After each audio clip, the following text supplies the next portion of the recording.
সাহারি খাইলেন আপনি, আল্লাহ রাসূল বলেছেন সাহারি খাও, সাহারি খাওয়াতে বরকত আছে।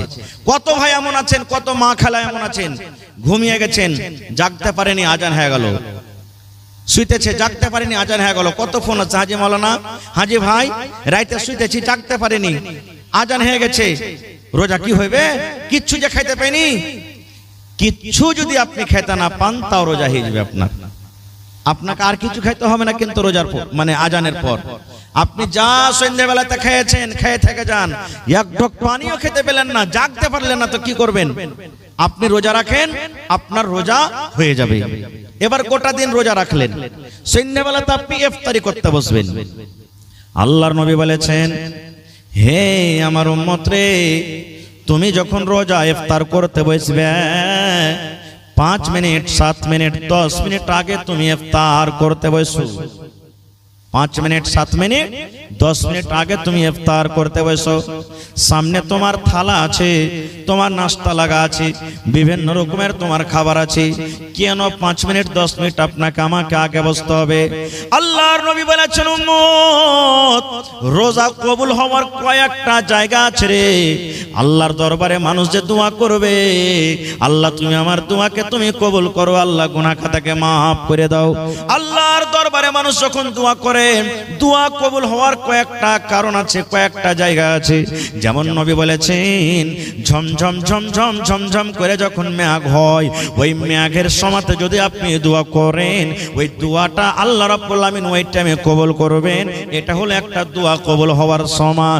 আল্লাহর নবী বলেছেন, ওরে সুবহানাল্লাহ, 3 ভাগ করে রাতটা যখন 2 ভাগ কেটে যায়, ঠিক শেষ ভাগ যখন রাতটা থাকে, এখন যেমন 2 ভাগ কেটে গেছে, 1 ভাগ রাত শেষের দিকে জেগেছে, আল্লাহ রাব্বুল আমিন এই যে মাথার উপরে আকাশটা দেখতে পাওয়া যায়, এই আকাশে এসে আল্লাহ ডাক দেন, ও মুমিন বান্দা বান্দিরে, চাও আমার কাছে তোমরা কি চাইবে আমি আল্লাহ দিব।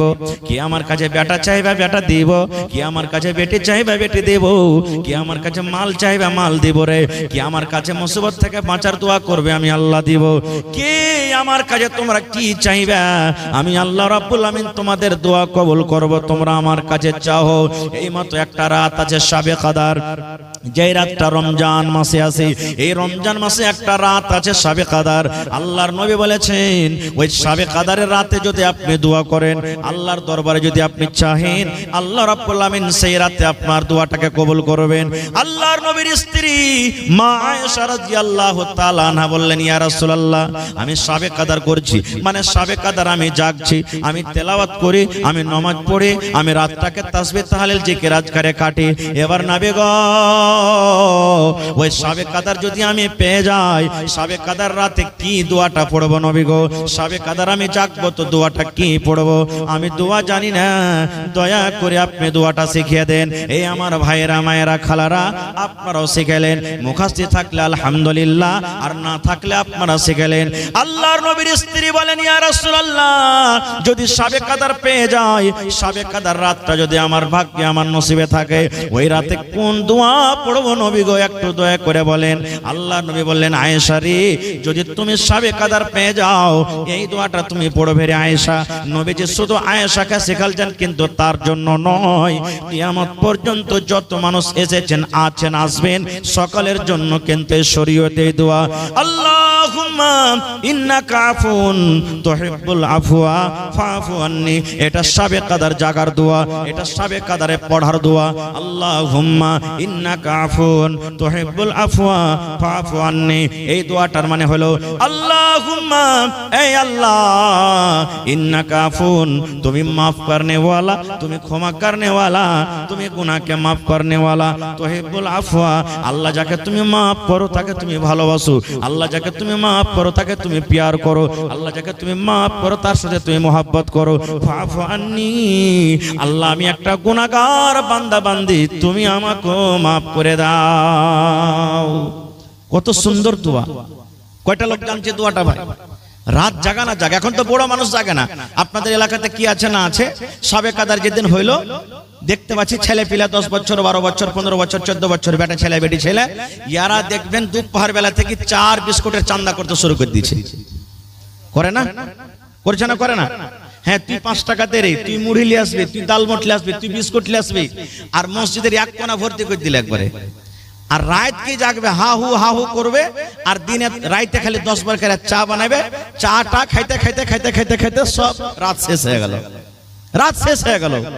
এটা নিয়ম নয়, রাত জাগার এটা নিয়ম নয়। কিভাবে রাত জাগতে হবে যদি আমি সময় পেতে পরে বলছি। এবারে আপনি ইফতার করতে বসলেন, কি দিয়ে ইফতার করবেন? আল্লাহ রাসূল বলেছেন ইফতার তুমি করতে বসেছো রে বান্দা, তোমার সামনে ভাত রাখা আছে, রুটি রাখা আছে, ঘুগনি রাখা আছে, মুড়ি রাখা আছে, জিলাপি রাখা আছে, কচুরি রাখা আছে, শরবত রাখা আছে, বিভিন্ন রকমের জিনিস আছে। আল্লাহ রাসূল বলেছেন তুমি সর্বপ্রথম তুমি যখন বিসমিল্লাহ বলে মুখে খাজুর দিয়ে ইফতার করো, কি দিবে?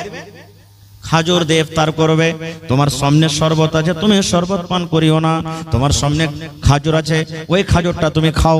তোমার সামনে সস আছে, ক্ষীরা আছে, ক্ষীরা খাইও না। তোমার সামনে কলা আছে, কলা খাইও না। তোমার সামনে ঘুগনি মুড়ি আছে, তুমি ওটা খাইও না। দুনিয়ার যত দামি দামি জিনিস থাক রে উম্মত, তুমি যদি সুন্নাতের পরে আমল করতে চাও তাহলে বিসমিল্লাহ বলে তুমি খাজুর খেয়ে ইফতার করো। এটা সুন্নাত তরিকা। খাজুর খেয়ে ইফতার করতে হবে, বিসমিল্লাহ বলতে হবে, আর বিসমিল্লাহ বলে মুখে একটা খাজুর দিয়ে দিন। এবার খাজুর যখন খাওয়া হয়ে গেল তখন আপনার শরবত পানি যা আছে আপনি খান, তখন এই দোয়াটা পড়বেন, জাহাবাজ জামাউ ওয়া বিতাল্লাতিল উরুকু ওয়া সাবাতাল আজরু ইনশাআল্লাহ। এই দোয়াটা পড়তে হবে। এই যে আমরা ইফতারের সময়তে পড়ি আল্লাহুম্মা লাকা সুমতু ওয়া আলা রিজকিকা আফতারতু, এটা সহিহ হাদিস থেকে প্রমাণ নাই। এই দোয়াটা পড়িতে হবে না। বিসমিল্লাহ বলে আপনি খাজুর খেয়ে নিলেন, আর বিসমিল্লাহ বলে খাজুর খাওয়ার পর তখন আপনার বাড়িতে যা আছে খেলেন, দিয়ে তখন ওই দোয়াটা পড়বেন। কত ভাইকে দেখেছি যখন আমি ছোট ছিলাম পড়ালেখার টাইমে বাজার গেছি, সুবহানাল্লাহ, ইফতারির টাইম হলো, বাজার থেকে এলো, কিছু নিলেন, 1 টাকার পাঁপড়ও নিলেন না, আর কোমরে বিড়ি আছে, বিড়ি খেয়ে ইফতার করছে। সুবহানাল্লাহ, নাউযুবিল্লাহি মিন যালিক। জি, বিড়ি খেয়ে ইফতার করেছে। কত ভাইকে দেখবেন এখনো মসজিদে নামাজ পড়তে যাবে, যেমনই মাগরিবের নামাজ হলো আর মসজিদ থেকেও বার হইলো, কোমরে বিড়ি আছে, শুরু করে দিলে মসজিদ আগে একবার ভাট্টা ধরিয়ে দিল, ইট ভাট্টা চলছে ওর মুখে। কত ভাইকে দেখবেন যে খাইনি খাইতে শুরু করে দিলে, লাগছে কত দিন থেকে যে না খায় আছে, হাঁকে কে আছে, খাইতে পায়নি, সেটা আল্লাহ জানছে, শুরু করে দিলে। এবার বলবেন হাজি মাওলানা আমি গরিব মানুষ, খাজুর কিনতে পারি না, টাকা নাই, পয়সা নাই, বা খাজুর ছিল বাড়িতে, হঠাৎ খাজুর শেষ হয়ে গেছে, খাজুর নাই, তাহলে কি কোনো অপশন নেই? আল্লাহ রাসূল বলেছেন আছে রে বাবা, আছে। তোমার বাড়িতে যদি খাজুর না থাকে বা খাজুর ছিল শেষ হয়ে গেছে, হঠাৎ করে খাজুর পাওয়া যায় না, এমনই কোন তুমি জায়গাতে চলে গেছো যেখানে খাজুর পাওয়া যায় না, নবী বলেছেন আল্লাহ রাব্বুল আলামিনের দেওয়া পানি আছে, জল আছে রে, ওই বিসমিল্লাহ বলে তুমি মুখে পানি দিয়ে দাও, আর পানি দিয়ে তুমি ইফতার করো, আর তারপরে তোমার যা জুটবে তুমি সেইটা খাও।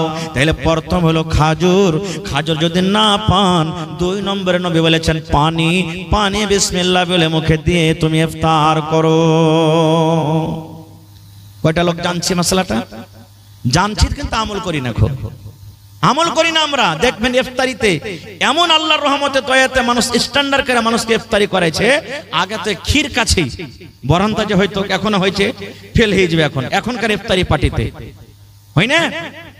কত রঙের ফল মূল দিচ্ছে, কত রকম দিচ্ছে, মনে করছে ও খাওয়াইলে তোর থেকে আমি ভালো খাওয়াবো, ও খাওয়াইলে তোর থেকে আমি ভালো খাওয়াবো, ও খাওয়াইলে তো আমি ওর থেকে ভালো খাওয়াবো।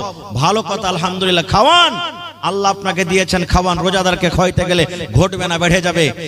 আল্লাহ তাবারক ওয়া তাআলা দিয়েছে খাওয়ান, কিন্তু সব জিনিস আছে আপনি খাজুর দেন না, এটা ভুল হয়ে গেল। সব জিনিসের খাজুর আছে, এটাই সহি। এবারে আরেকটা ভুল কি করছি আমরা? সুবহানাল্লাহ, ইফতার হয়ে গেল, ইফতার করলেন, ইফতার করার পর মেলাই পার্টিতে দেখছি, মেলাই জাফর যেখানে দেখছি, যদি ভাত খাওয়ায় তো ওই জায়গাতে নামাজ পড়ার পর কিন্তু ভাই সুন্নাতটা পড়ে না। মানে মানুষকে খাওয়ার জন্য ও কি করে, ওখান থেকে 2-4-10 জন যারা খাজিনদার আছে এরা উঠের করে কিন্তু মানুষের তাইয়ারিতে লেগে যায়। কে আপনাকে বলেছে যে মানুষকে খাওয়াবেন তো সুন্নাত পড়তে হবে না? আমার ওলামারা বসে আছেন, জিজ্ঞাসা করেন। আল্লাহ রাসূল বলেছেন 5 ওয়াক্তের আল্লাহ ফরজ নামাজ করেছেন। কয় ওয়াক্তের? একটু কথা বলেন। 5 ওয়াক্তের ফরজ নামাজ করেছেন। 5 ওয়াক্তের ফরজ নামাজে 12 রাকাত সুন্নাতে আছে, যার নাম সুন্নাতে মুআক্কাদা। কি সুন্নাতে মুআক্কাদা? জোহরের আল্লাহ রাসূল বলেছেন ফজরের টাইমে 2 রাকাত, জোহরের আগা পাছালিয়া 6 রাকাত। কতটি হলো? 2 আর 6 কত হলো? 8 হয়ে গেল। আসরে নাই, মাগরিবে 2 রাকাত কত হলো? এশারের পরে 2 রাকাত কত হলো? আল্লাহ রাসূল বলেছেন যদি কোনো মহিলা, যদি কোনো নারী 24 ঘন্টাতে যদি 12 রাকাত সুন্নাতে মুআক্কাদা পড়ে, আল্লাহ রাব্বুল আমিন তার জন্য জান্নাতের ভিতরে ঘর বানিয়ে দেবেন। তা আপনি যে মাগরিবের সুন্নাত ছেড়ে উঠে গেলেন, এটা কোন হাদিসে আছে? হ্যাঁ, এটা ভুল হয়ে গেল আমাদের। আরেকটু আগে চলেন। সাহারি খাইতে হবে। আল্লাহ রাসূল বলেছেন সাহারি খাও, সাহারিতে বরকত আছে। কিন্তু এমন ঠুসে ঠুসে সাহারি খাইবে রে ভাই, এক একজনা মনে হয় শ্বাস নিতে পারে না। ও জি খাই লেবে, খাইয়া দে যে পানি খাইতে ভিড়বে, 2-3 বদনা পানিকে একবারে উল্টে দিলে। হায় আল্লাহ, কম করে সাহারি খান, সুন্নাতের পর আমল করেন। বেশি করে সাহারি খেতে হবে না, অল্প করে সাহারি খান। এটা হলো সুন্নাত তরিকা। ভাত খান, রুটি খান, যাই আপনার জুটছে খান, কিন্তু অল্প করে খান। এবার একটা মশলার কথা বলে দিই। রমজান মাস শুরু হলো, রোজা কাকে বলে? সাহারি খাওয়া থেকে নিয়ে, সাহারি খাওয়া থেকে নিয়ে মানে ফজর আজানের আগে থেকে নিয়ে যখন নিয়ত করলেন তখন থেকে নিয়ে মাগরিবের আজান হওয়া মানে ইফতারি করা পর্যন্ত আপনি শরীয়তের কিছু কাজ আছে যেগুলোতে আল্লাহ আল্লাহ রাসূল মানা করেছে, ওগুলোতে বেঁচে থাকা। যেমন অন্য দিনে পানি পান করতে পাবেন দিনের বেলাতে, এখন যেমন চলছে। রোজার দিনে বলেন, রোজার দিনে চলবে না। এখন আপনি দিনের বেলাতে বিবির কাছে যেতে পাবেন, কেউ মানা করবে না আপনাকে, কিন্তু রোজার হালাতে বিবির কাছে যেতে পাওয়া যাবে না। অন্য দিনে ঝুট কথা বলতে হবে না আপনাকে, এখনো বলতে হবে না, ওগুলা তো রোজার মাসও মানা। অন্য দিনে যে জিনিসটা হলো হালাল, আর রমজান মাসে আল্লাহ তাবারাক ওয়া তাআলা ওই জিনিসটাকে হারাম করে দিয়েছেন রোজার হালাতে, ওই সমস্ত জিনিস থেকে বাঁচার নাম হলো কি? রোজা। এবার রাসূল বলেছেন একটা লোক রোজা রেখেছে, দিনে ও 5 বার 10 বার করে ঝুট কথা বলছে, ঝুটে রেখেতে করছে। একটা লোক রোজা রেখেছে আর একটা হাজী সাহেবের গীবত করছে, মৌলবীর চগলখড়ি করছে। ওইটা মৌলবী নাকি বে? 2 ঘন্টা ওয়াজ করে গেল, হ্যাঁ এরকম তা ওরকম। অমুক হাজি ওর হজ করেছে, ঘোড়ার ডিম হজ কবুল হয়ে গেল। শালা চুরি চামারি করে হজ করতে গেছে, ওর হজ কি কবুল হয়?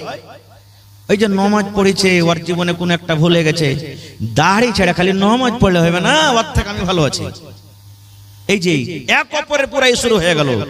আল্লাহ রাসূল বলেছেন এরকম লোক যদি রোজা রাখে, রোজা রেখে কোনো লাভ হবে না রে, কোনো উপকার হবে না। ওই লোকটা রোজা না রাখাটাই ভালো। রোজা না রেখে যেমন গুনাহ হয়, রোজা না রেখে যেমন পাপ হয়, ওই লোকটা রোজা না রাখার পর ও লোকটার কিন্তু পাপ হয়ে গেল। গীবত কত বড় জিনিস জানেন?